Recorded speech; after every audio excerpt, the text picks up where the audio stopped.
Arnold Schwarzenegger thought it would be a quiet ordinary ride on the subway. But what he faced that day would shock the entire world: a young thief harassing an elderly woman in front of everyone, and no one dared to intervene. But Arnold couldn't just stand by. What happens next will leave you speechless. Watch until the end to see how one act of courage changed everything. And don't forget to subscribe to the channel and leave a comment about what you would do in this situation. Your support inspires me to create more stories like this. Arnold Schwarzenegger walked out of the film set with exhaustion written all over his face. It had been a grueling day of back-to-back scenes, lights flashing, cameras following his every move, and the constant buzz of production staff hurrying to meet deadlines. His body ached, not because of the physical strain but from the mental fatigue that came with being in the spotlight for hours on end. For most people, the day would end with a chauffeur-driven car and a luxurious ride home, but Arnold wanted something different tonight. He craved normally no cameras, no assistants, just a moment to feel like an ordinary man among ordinary people, with a baseball cap pulled low over his face and a pair of dark sunglasses to obscure his features. He decided to do something he hadn't done in years: take the subway. It was a whim, a small act of rebellion against his own fame. As he descended the stairs of the subway station, he could hear the distant clatter of trains rolling along the tracks. The cool, musty air hit his face, carrying with it the smell of metal, damp concrete, and the faint trace of something fried from a nearby food vendor. He bought a ticket from the machine, trying to blend in as much as possible. No one seemed to recognize him. Perfect. As he approached the platform, he leaned against a concrete pillar, hands in his jacket pockets, eyes scanning the crowd. People from all walks of life were here: tired workers returning home, students with headphones lost in their music, and older folks quietly sitting on benches. The world here felt real, raw, unpolished. It was the kind of energy he missed. The train arrived with a loud screech, the metal wheels grinding against the rails. The doors slid open, and people pushed their way out while others rushed in to grab a seat. Arnold entered, walking slowly down the aisle. He spotted an empty seat but decided to stand instead, gripping the metal pole for balance. A few people glanced in his direction but looked away, more interested in their phones or conversations. No one seemed to realize who he was. For once he felt invisible, and it felt good. The subway rattled and rocked, its fluorescent lights flickering every few moments. Arnold gazed at the reflection of the passengers on the windows. A few feet away he noticed a frail elderly woman entering the train at the next stop. She was a black woman dressed in a simple beige coat, her back slightly hunched as she leaned on a wooden cane for support. In her other hand she held a worn leather purse. She moved slowly, each step deliberate. No one moved to offer her a seat, even though several people sat comfortably with their eyes glued to their phones. Arnold's jaw tightened. He had seen this too many times before. He was just about to step forward to offer her his spot when she finally found a seat on her own. She lowered herself into it, her face wincing in pain. As her knees bent, she sighed deeply, resting her cane across her lap and setting her purse on her lap. The train lurched forward again, and for a moment everything seemed peaceful. But peace never lasts long in places like this. At the next stop, a young man in a black hoodie entered. His head was down, face half hidden by his hood. He moved with a sharp, purposeful energy, his eyes darting around the train like a predator scanning for prey. His sneakers squeaked on the floor as he moved closer to the elderly woman. Arnold watched him carefully. Something about the man's movements sent a warning to his instincts. He knew that kind of walk. He'd seen it in action movies, in the streets growing up, and in real life. Predators had a way of making themselves known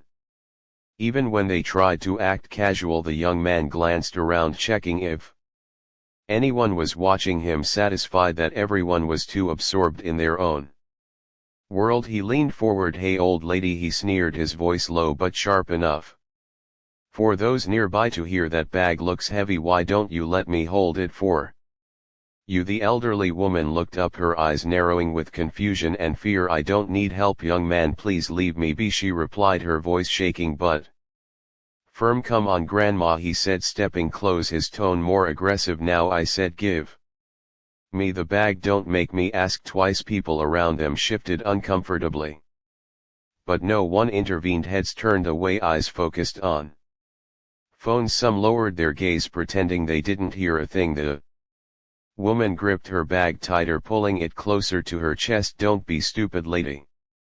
The man hid, his eyes flashing with anger, handed over. Arnold's eyes locked onto the man, his fingers gripped the metal pole tighter. He glanced around the subway car. No one was moving, no one was going to help her. His heart began to pound in his chest, not with fear but with rising determination. He'd seen this before. That moment of hesitation people had, the moment where everyone waits for someone else to step up. He knew that if no one stepped up, that woman would be alone, and he couldn't let that happen.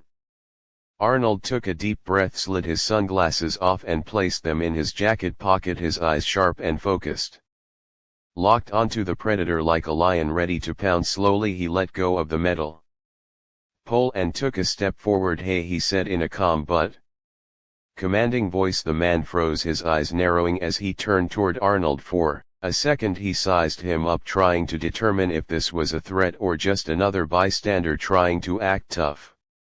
Mind your business, old man, the young man barked, stepping closer to Arnold. His face was twisted with a smug grin, his confidence bolstered by the fact that no one else was doing anything. Arnold tilted his head, his eyes never leaving the man. You don't want to do this, he said quietly. Walk away, the man snorted, his grin widening. He took another step toward Arnold, his posture shifting, shoulders squared, fists slowly clenching. You think you're a tough guy? He said, his voice loud now, drawing attention from the passengers. I said, mind your business, old man. Last chance, Arnold replied, his voice calm, steady and sharp as a blade. The young man moved quickly, lunging forward with a wild swing, but Arnold had been in more fights than this man could imagine. His body shifted just enough to avoid the punch. With a fluid movement he grabbed the man's wrist, twisted it and pushed him back with enough force to send him stumbling into a seat. Gasps echoed through the train. People turned their heads now, eyes wide with shock.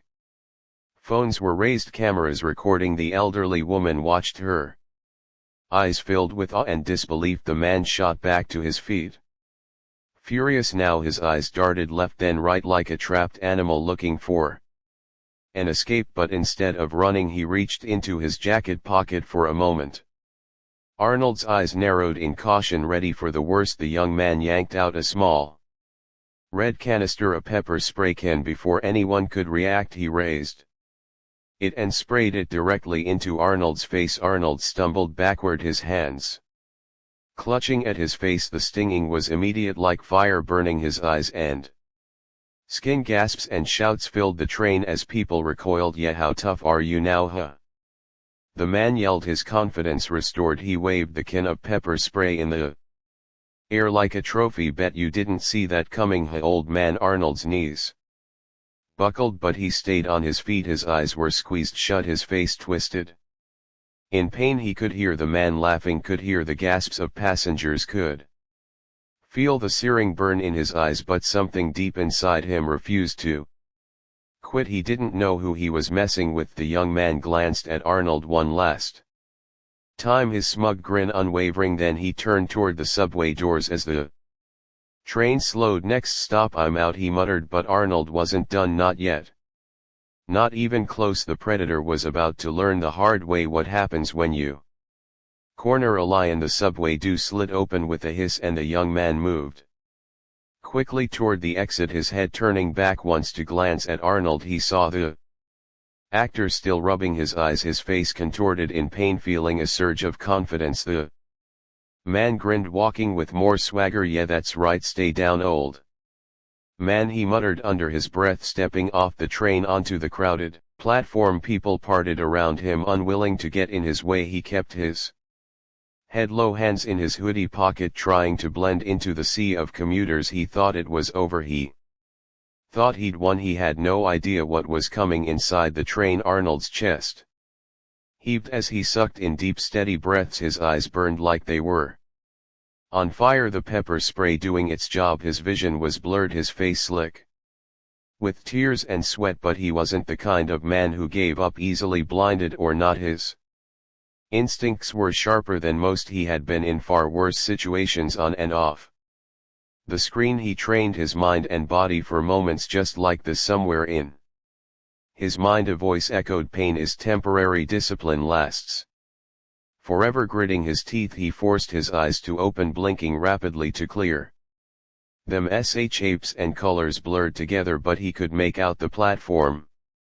Outside people were moving, and so was the man. Arnold wiped his face against his jacket sleeve, the rough fabric scraping his skin raw. His eyes stung, but he blinked again, forcing them to adjust slowly. His vision sharpened just enough to see the man's outline moving toward the stairs. His heart rate slowed, his focus narrowing on one simple goal: don't let him escape. With a slow, deliberate inhale, Arnold stepped forward, his footsteps heavier now, more certain. He could feel the weight of every eye in the subway car on him. People watched in stunned silence, their phones still recording, capturing every second of it. Their hero had been hurt, but he wasn't beaten, and that made them watch even closer. The young man was halfway up the stairs, weaving through the slow-moving crowd. His heart was racing, his nerves on edge. The thrill of winning still pulsed in his veins, but something didn't feel right. It was too quiet, too many people were staring at him. It felt like every gaze on the platform was fixed on him. His instincts prickled with unease, like prey sensing a predator nearby. He glanced over his shoulder and froze. Arnold, he was still coming. At first the young man didn't believe it. How is he still moving? He thought. I sprayed him right in the eyes, but there he was, like something out of a nightmare. His eyes were red, his face streaked with tears, but his gaze was locked in on him. His pace wasn't fast, but it didn't need to be. It was steady, relentless. Every step echoed like a drum beat, growing louder in the young man's ears. His chest tightened. For the first time that night he felt something he hadn't felt in a long time: fear. No way, I got to move now. The young man turned and shoved his way up the stairs, his hands pushing past commuters who cursed at him as he bumped into them. Panic was setting in now. His breathing was fast, shallow, wild. Run, get away from him. His eyes darted left and right, searching for an escape route. Behind him the sound of footsteps grew louder, heavier. He glanced back again. Arnold was halfway up the stairs now. His shoulders were squared, his body loose but controlled, like a predator stalking its prey. There was no hesitation in his movements, only certainty. Every person on that platform could see it. This man was hunting, and nothing was going to stop him. The young man felt his heart in his throat. How is he still coming? His thoughts were a jumbled mess. I have to get out, I have to. He spotted an opening to his right, a narrow side hallway that led to an emergency exit. His heart leapt with hope. He bolted toward it, feet pounding against the concrete floor. If he could just make it through that exit, he could lose him in the streets. No way this old man would chase him through the city. He sprinted toward the door, his legs burning with effort, his breath coming in sharp, ragged bursts. But just as he reached the door, a large, firm hand clamped down on the back of his hoodie. It yanked him so hard his body jerked backward, feet momentarily lifted off the ground. His head snapped back, eyes wide with shock. No.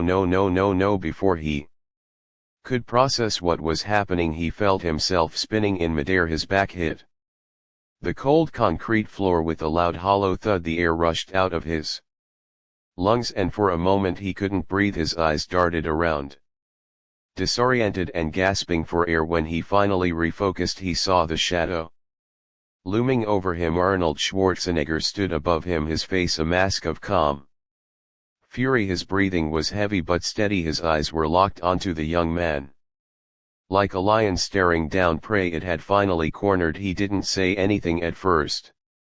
He just stood there, letting his presence do the talking. The silence was louder than any words could have been. The young man scrambled to his feet, his hands fumbling on the cold floor. Look man, I didn't mean it, I didn't know it was you, I didn't know, he stammered.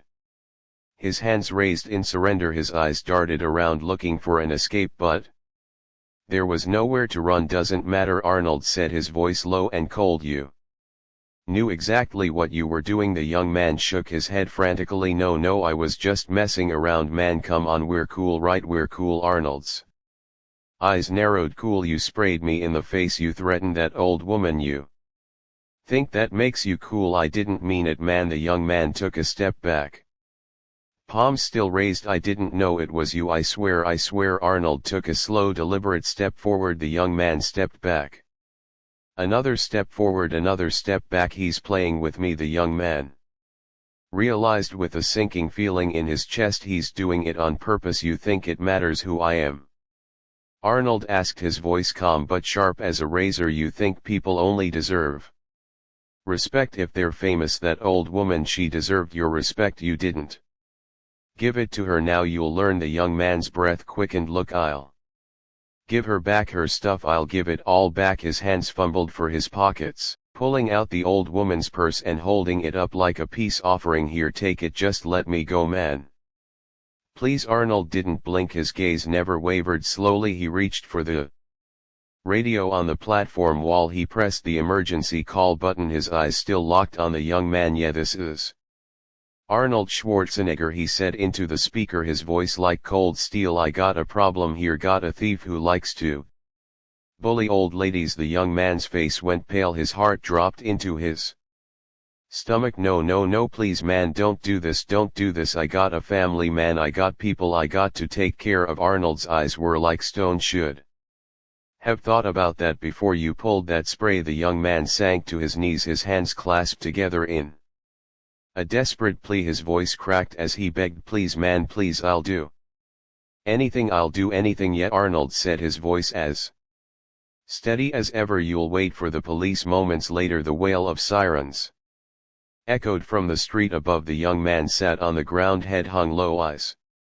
locked on the floor, knowing he had nowhere left to run. People on the platform filmed everything, every cry, every plea, every second of his defeat, and Arnold just stood there, his breathing calm, his eyes steady, watching him with the gaze of a man who had seen and conquered far greater challenges than this. The predator had become the prey. The piercing sound of sirens echoed through the subway station, growing louder with each second. The distant flashing blue and red lights reflected off the cold gray tiles of the platform, creating a chaotic dance of color. Passengers stood frozen in place, their phones still recording as they captured every moment of what was quickly becoming a viral sensation. Whispers filled the air, hushed conversations about what just happened. Did you see that? One person murmured to another. That's Arnold Schwarzenegger, no way, he took him down like it was nothing. The crowd watched in awe, their attention glued to the two figures in the center of the platform. Arnold Schwarzenegger calm and unmoving, and the young man on his knees, hands clasped in front of him, begging for mercy. Please man, I'm begging you, the young man whimpered, rocking back and forth like a child in trouble, his eyes dead to the incoming police officers. The weight of reality finally sinking in, he glanced up at Arnold, his face twisted with desperation. Come on man, I didn't know it was you, I didn't know. Arnold's eyes stayed locked on him, his face as still as stone. He didn't need to say anything. His presence was louder than any words could be. Every breath he took was slow, controlled, deliberate, a man completely in charge of the moment. His eyes, still readed from the pepper spray, stared straight through the young man like he was made of glass. It wasn't about fame, it wasn't about being recognized, it was about something far bigger. Two uniformed police officers rushed down the stairs, their boots thewing loudly against the concrete. They moved with urgent, merry hands on their belts, eyes darting between the crowd and the man on his knees. What's going on here? One of the officers called out, his voice firm but not aggressive. His gaze shifted to Arnold, and for a moment confusion flashed across his face. Recognition hit him like a lightning bolt. Wait, is that? Yes, it's me, Arnold replied, his voice steady and calm. This one assaulted a woman, stole her bag and Sprayed me in the face with pepper spray. He nodded toward the young man who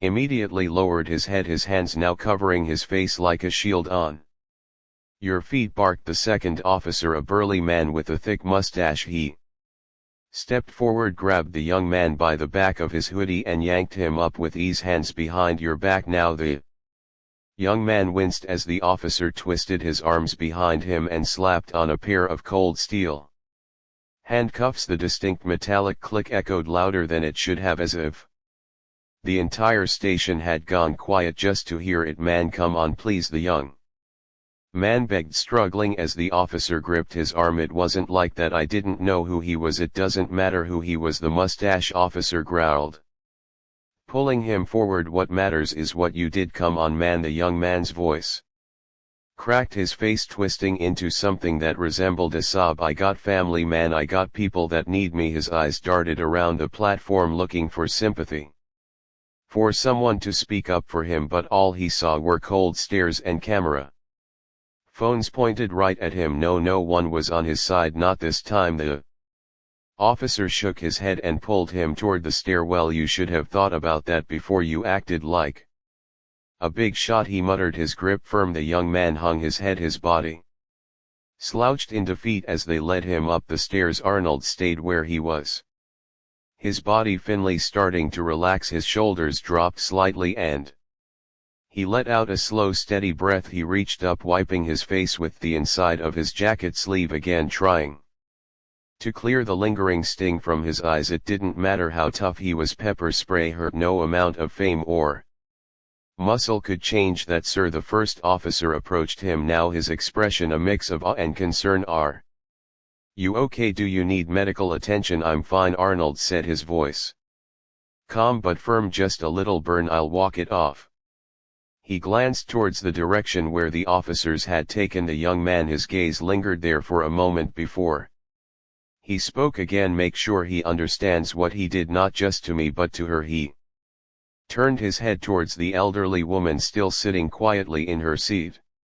Her hands clutched her purse tightly, her eyes wet with tears. She had been watching everything from a distance, too stunned to move. The officer followed Arnold's gaze and gave a short nod. Don't worry, sir, we'll make sure of it. Arnold nodded back, then walked over to the elderly woman. Every step he took was slow, deliberate and steady. He crouched down slightly so he could be at eye level with her. She blinked up at him, her eyes filled with gratitude and disbelief. You're him, aren't you? She asked, her voice soft, almost a whisper. You're really him? He smiled just a little. Yeah, it's me, he said, his voice warmer now, more human. But that's not what matters. He looked at her hands still gripping the purse tightly, her knuckles white with tension. Are you all right? Did he hurt you? Her lips quivered as she shook her head. No, baby, she said, tears now running freely down her cheeks. I'm all right, I'm all right because of you. She let out a shaky breath like she'd been holding it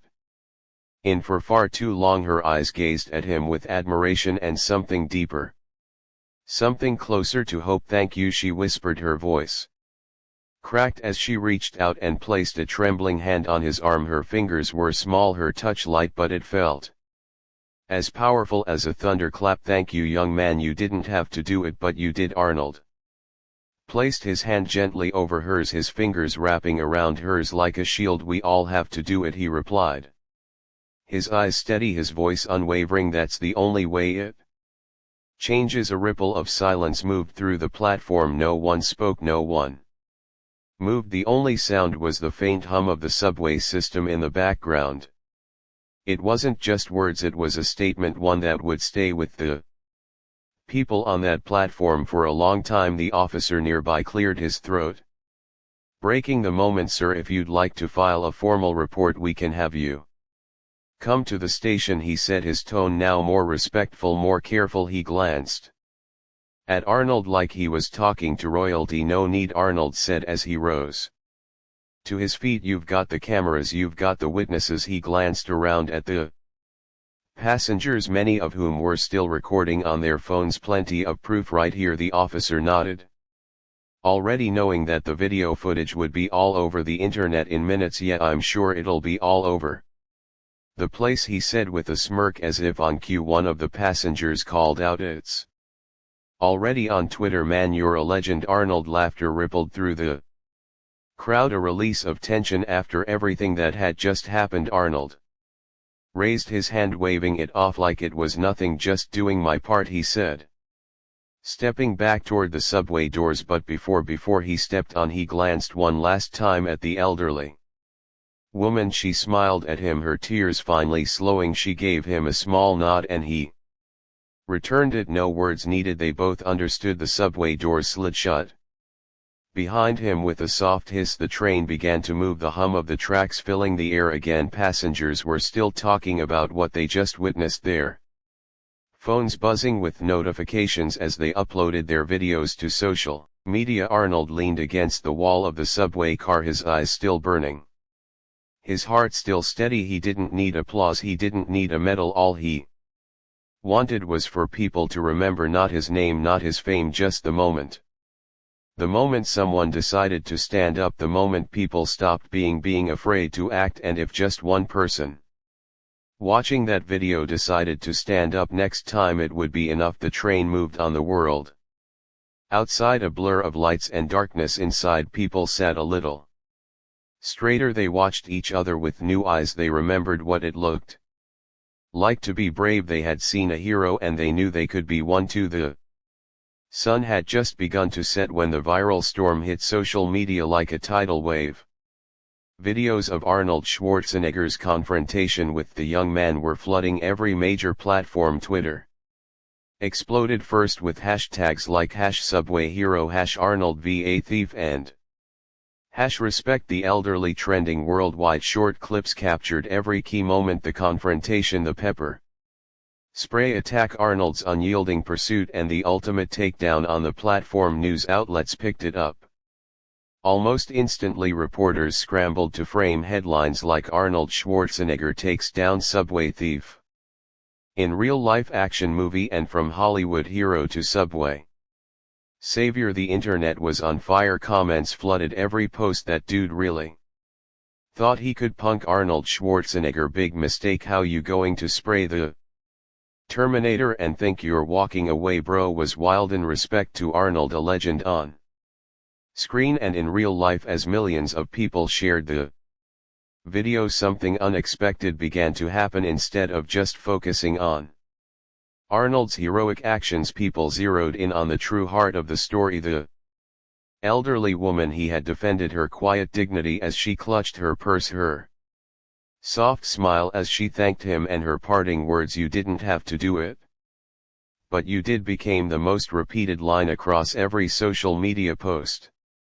Memes, gifs and tribute videos flooded TikTok, with creators adding dramatic soundtracks, slow motion edits and captions like "Be like Arnold" and "Protect our elders." But it wasn't just talk. People began calling for change. Tweets and posts demanded that transit systems provide more protection for elderly passengers. Discussions about how bystanders should respond to harassment on public transport filled comment sections. People shared their own stories of witnessing harassment and how they regretted not stepping in. Arnold's actions had sparked something far bigger than anyone could have anticipated. Meanwhile, Arnold sat in his living room, phone buzzing every second with messages from friends, agents and reporters. His face was still a little red from the pepper spray, but he didn't seem to mind. He scrolled through his notifications, smirking at the memes of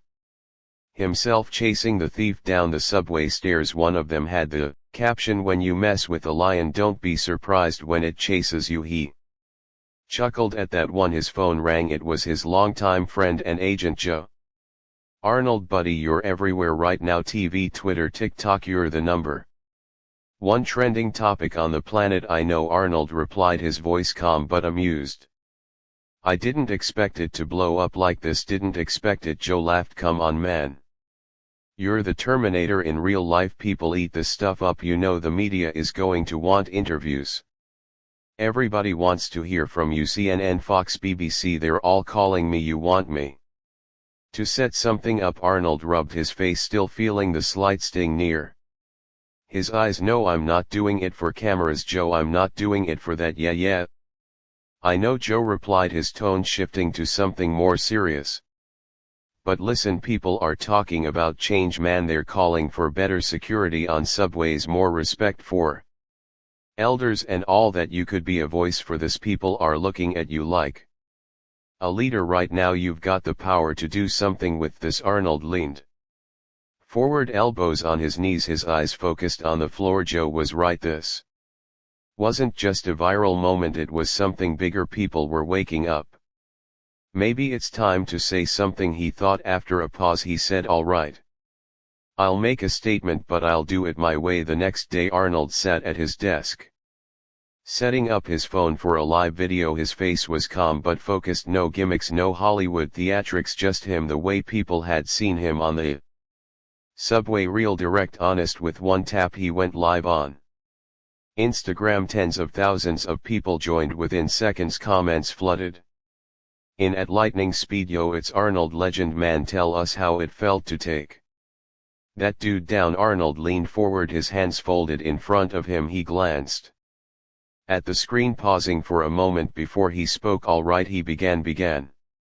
His voice calm but commanding, just like it had been on the subway platform. I know a lot of you have seen the video. I know it's all over the internet. Some of you think it's cool, some of you think it's funny, but I want you to understand something. He leaned closer, his gaze more intense. This isn't about me, it's about her. The comment section slowed for a moment, people hanging on every word.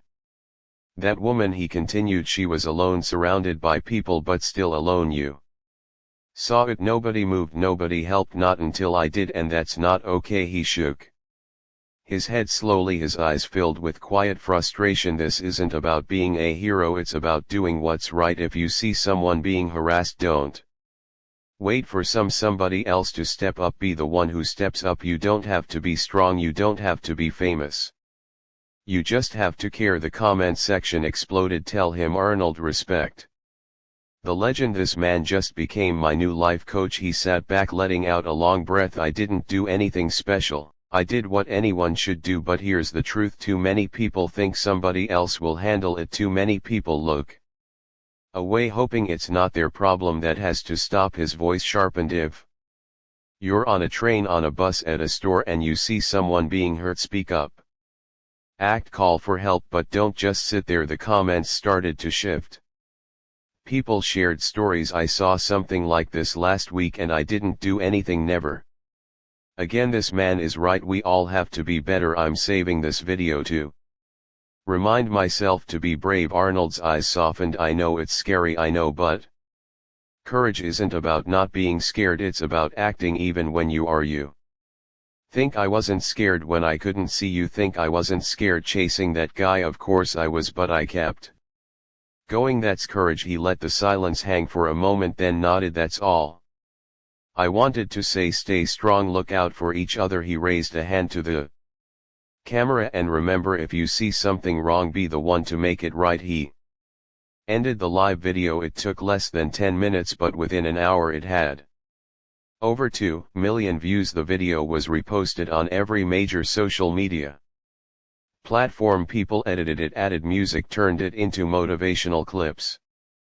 The phrase "be the one to make it right" became the rallying cry for something bigger. A week later, city officials announced a new policy to increase police presence on subway platforms and protect elderly passengers. The Transit Authority launched an ad campaign using Arnold's words. Posters went up at every station. Be the one to make it right. Photos of Arnold shaking hands with the elderly woman went viral. It was more than a moment, it was a movement. Even celebrities joined in. Musicians, actors and athletes reposted the video, calling for more respect for elders and safer public spaces. Politicians gave speeches echoing Arnold's message. Activists began pushing for larger reforms. It wasn't just talk. Laws were being proposed to provide better support for public transportation security and new fines for harassing elderly passengers. A week later, Arnold received a letter at his home. It was from the elderly woman inside was a short handwritten note. Dear Mr. Schwarzenegger, I wanted to say thank you one more time, not just for what you did for me but for what you did for all of us. I used to think people didn't care anymore, but now I see that people can still change. You reminded me of that. I hope you never forget it. God bless you, Ruth. Arnold held the letter in his hands.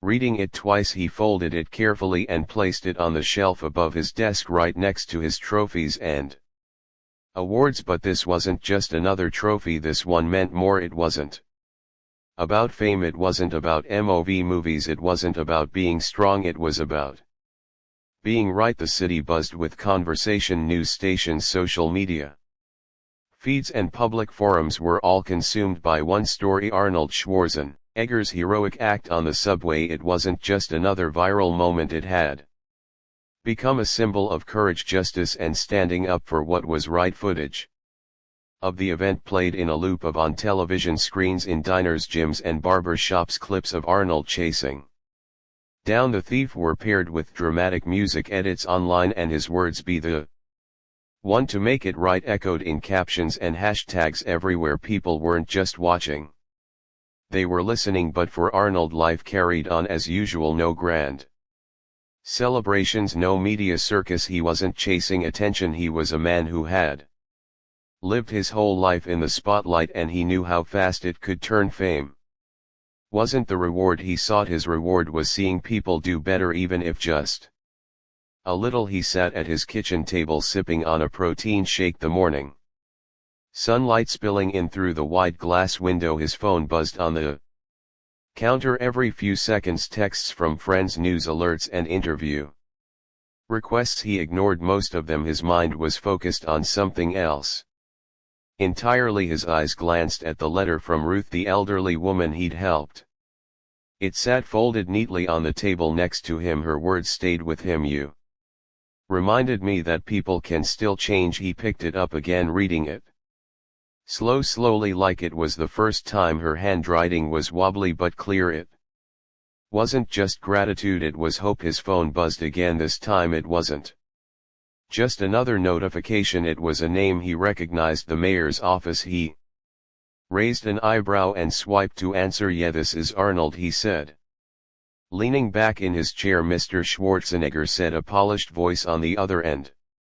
"This is Mayor Phillips. I'm sure you've been hearing it everywhere, but I just want to personally thank you for what you did. I've never seen anything like it." "Wasn't looking for thanks, Mayor," Arnold replied plainly. "I did what needed to be done, I know, and that's exactly why I'm calling." The mayor continued, his voice more serious now. "This whole thing has sparked something bigger than just a viral video. People are talking about changes to the subway system, more security, better protection for elderly riders. It's long overdue, and you just gave the entire city a reason to act." Arnold sat up straighter, his eyes narrowing in focus. "I've been saying it for years. People just need to step up. Nobody wants to be the first one, but once they see it happen, they follow." "Exactly," the mayor said. "That's why I want you to be involved. I'm putting together a community initiative to improve subway safety and reduce harassment against elderly passengers. We're talking about new emergency buttons, more cameras, increased patrols, and public education campaigns, and I want you to be the face of it." Arnold was silent for a moment, thinking. He glanced at Ruth's letter on the table. "I'm not interested in being a poster boy, Mayor," he said finally, "but if you're serious about making change, real change, I'm in." "Real change, Arnold," the mayor replied. "We're already drafting the proposals, but having you speak to the public about it could be the difference between talk and action. People listen to you." "All right," Arnold said firmly. "Send me the details." "Will do. Thank you, Mr. Schwarzenegger." He ended the call and Saturday in silence for a moment, letting it sink in. It wasn't about fame, wasn't about image, it was about action. Ruth's words came back to him again. "You reminded me that people can still change." He exhaled slowly, his gaze hardening with resolve. "Then let's make sure they do," he thought. A week later, the city held a press conference. The media swarmed outside City Hall, cameras flashing as reporters Jostled for position, news vans lined the street, satellite dishes pointed at the sky. People were crowded behind metal barricades, some holding signs that read, "Protect our elders and be the one to make it right." The buzz of excitement rippled through the air. Everyone was waiting for one man to appear inside the building. Arnold stood in a quiet hallway adjusting his jacket. Next to him was Mayor Phillips, shuffling a stack of notes in his hand. "You ready?" the mayor asked, glancing over at him. "Always ready," Arnold replied, his voice calm and steady. The double doors to the press room swung open and a flood of camera flashes lit up the room like fireworks. People shouted his name, reporters yelled questions, microphones stretched out in front of him, but Arnold didn't flinch. He walked straight to the podium, his eyes scanning the crowd like he was sizing them up. The room quieted, all eyes were on him. He cleared his throat and leaned forward, his hands gripping both sides of the podium. "I'm not here to talk about movies," he began, his voice commanding immediate attention. "I'm here to talk about responsibility." His words echoed through the speakers clear and strong. "We've all seen the video, you've all seen what happened on that subway, but that story isn't about me. It's about Ruth, it's about every person like her who rides that train every day, hoping they get home safe." He paused for a moment, letting the silence stretch just long enough to keep them hanging on. His words, "Nobody should have to hope for safety," he said firmly. "Safety should be guaranteed, but it's not for our elders, not for our kids, not for the people just trying to get home." Murmurs of agreement rippled through the crowd. Some people nodded, others raised their phones to record that. "That's why I'm here," Arnold continued, his eyes sharp and unyielding. "Not for applause, not for headlines. I'm here because it's time to stop waiting for somebody else to fix it. We're done waiting. Be the one to make it right." Cheers erupted from the crowd, applause thundering through the room. Camera flashes intensified, capturing every moment. The mayor smiled behind him, knowing they had just witnessed something powerful. "Today the city is taking action," Arnold said, raising his voice just enough to be heard over the applause. "New emergency buttons on every train, more cameras, more patrols, more protection for the people who need it most. But that's not enough." He leaned forward, his voice quiet but intense, "because it's not just the city's job, it's yours, it's mine, it's ours." He looked directly into the cameras now, his gaze sharp as a blade. "If you see something wrong, don't turn away, don't wait for someone else, be the one to make it right. You don't have to be a bodybuilder, you don't have to be a movie star, you just have to care." The room fell silent for a heartbeat, his words sinking in. Then the applause came again louder, this time more urgent. Reporters called his name, trying to ask questions, but Arnold stepped back from the podium. His message was clear, no more words were needed. Later that day, video of the press conference spread across social media like wildfire. News anchors dissected every word, analysts praised the simplicity of his message, and even critics had little to argue with. The phrase "be the one to make it right" became a mantra. Schools painted it on their walls, posters appeared in subway stations and bus stops, parents shared the message with their children. Yet for Arnold it wasn't really necessary to focus on distinction, crusades, or mottos. It was about activity. That night he sat alone in his lounge room, his telephone calm. For once he looked at Ruth's letter again. He unfurled it cautiously, perusing her words once again. "You advised me that individuals can in any case change." A grin pulled at the side of his lips. He reclined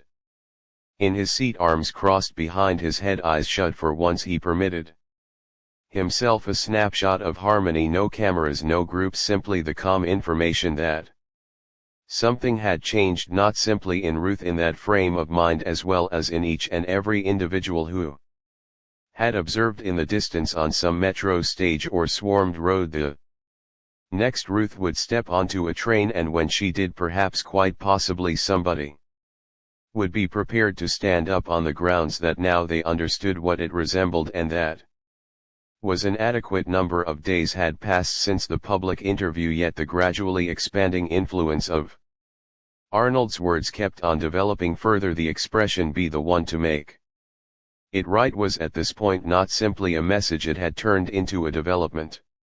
Banners bearing the motto were spread all around metro stations, transport stops and local area.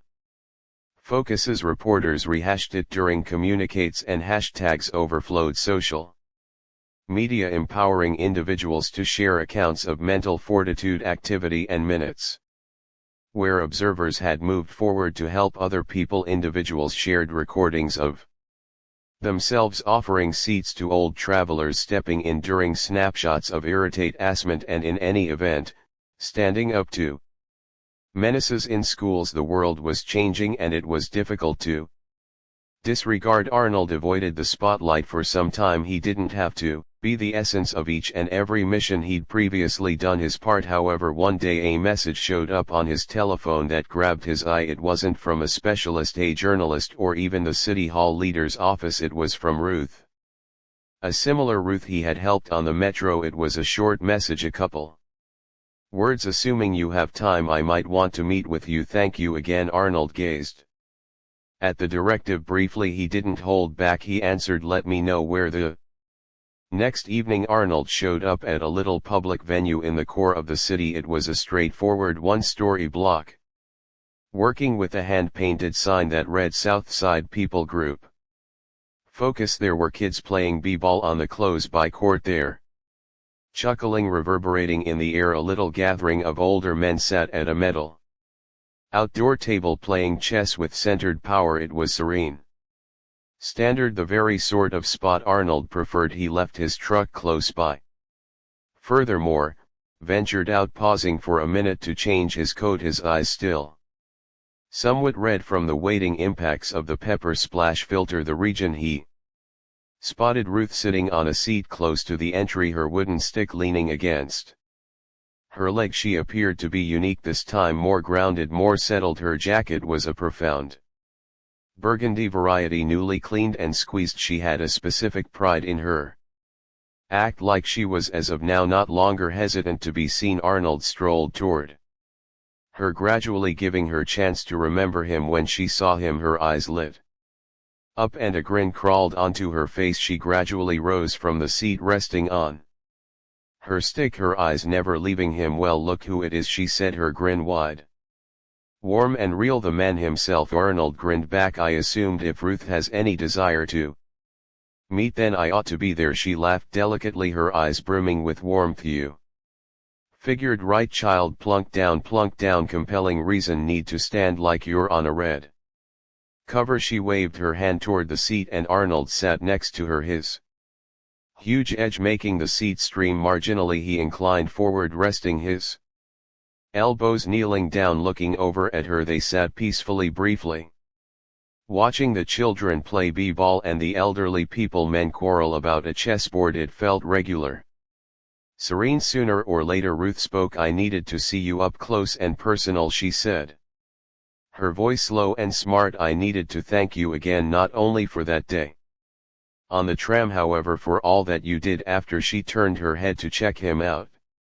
Her eyes were loaded up with an option that could be more profound than appreciation, regard, reverence. "You didn't need to shout out. You realize," she proceeded, with a many individuals would have recently returned home, kept calm, let it be simply one more story on the news. However, you didn't. You supported us all. For individuals like me." Arnold looked at her, his eyes delicate, however serious. "Individuals expected to hear it," he said, "basically in the event that you don't say something, individuals fail to remember, they continue on. I was unable to allow that to happen." Ruth gestured, gradually tapping her stick daintily on the ground. "Well, you accomplished more than talk. You gave individuals something to put stock in." Again she stopped, taking a gander at him with a knowing grin. "And I think you know that." Arnold didn't answer immediately. He just looked out at the b-ball court, his eyes far off yet sharp, like he was seeing something far away. After second he talked, "Individuals think strength is about muscles," he said discreetly, his voice quiet, however firm. "They believe it's tied in with being large, being extreme, yet that is not strength. Strength is having the option to stand when no other person will. It's having the option to take the hits and continue to go. He looked at her, now his look immediate. You have that sort of solidarity, Ruth. I saw it that day. You didn't surrender. You didn't let that troublemaker take what was yours. Ruth's lips twisted into a grin. She peered down, shaking her head. Child, I didn't. Areas of strength for field day, she conceded delicately. I felt little, like the world was too large for me. She raised her eyes to meet his.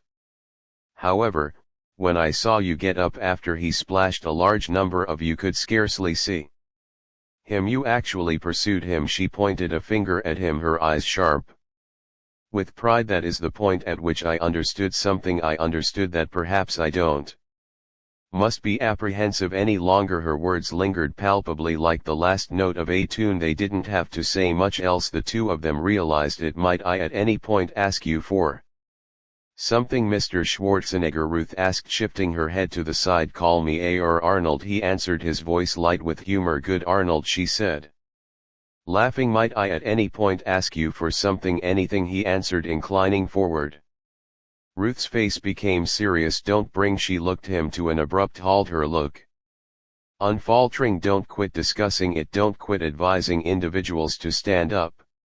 'Cause many individuals are listening currently. They're watching you, and some of them need to hear it from you, not from the city chairman, not from some anchor person, from you. Arnold gestured.